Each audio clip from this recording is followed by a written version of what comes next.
on va donner le mot de la fin à Yves, peut-être sur un témoignage sinon personnel, du moins un ressenti sur un parcours, parce qu'on voit à quel point beaucoup d'acteurs ont été créés ces dernières années.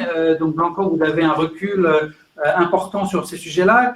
Comment vous avez vu, voilà, est-ce qu'aujourd'hui on n'est pas dans une situation qu'on n'aurait pas imaginé il y a 10 ans quand vous avez commencé à être impliqué dans le FIC? Est-ce qu'il y a une transformation vraiment radicale de l'écosystème qui existe aujourd'hui, qui n'existait pas il y a 10 ans? Ou on parle plutôt d'une évolution? Voilà, comment on est aujourd'hui par rapport à il y a 10 ans? Est-ce que le monde a changé plus qu'on imaginait à l'époque?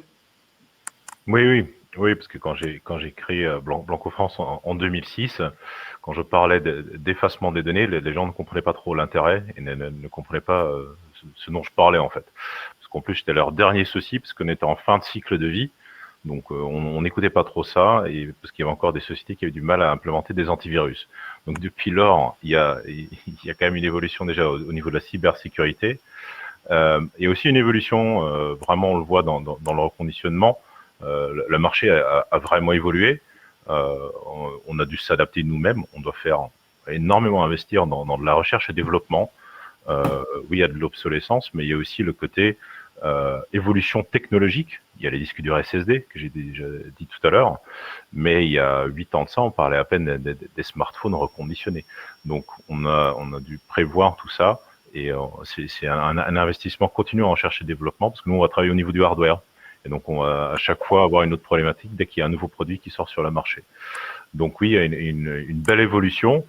Malheureusement, l'étude a démontré que ce n'est pas encore suffisant.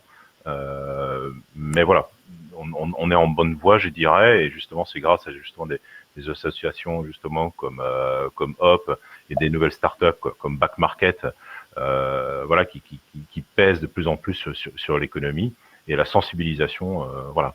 Alors, la dernière fois, on a fait une discussion ici avec le FIC sur l'importance des certificats par rapport à la sécurité des données, et quelqu'un avait dit tout le monde est RSSI, donc tout le monde a sa part de responsabilité dans sa sécurité. Et je pense que c'est la même chose par rapport à l'écologie. Tout le monde doit réfléchir, est-ce que je dois vraiment racheter un nouveau téléphone neuf, ou est-ce que je pourrais pas plutôt aller voir ce qui se passe sur la back market ou quelque part ailleurs. Donc tout le monde a sa part de responsabilité. Dès que tout le monde prendra ses responsabilités, on ira beaucoup plus loin. Merci pour ces mots de conclusion.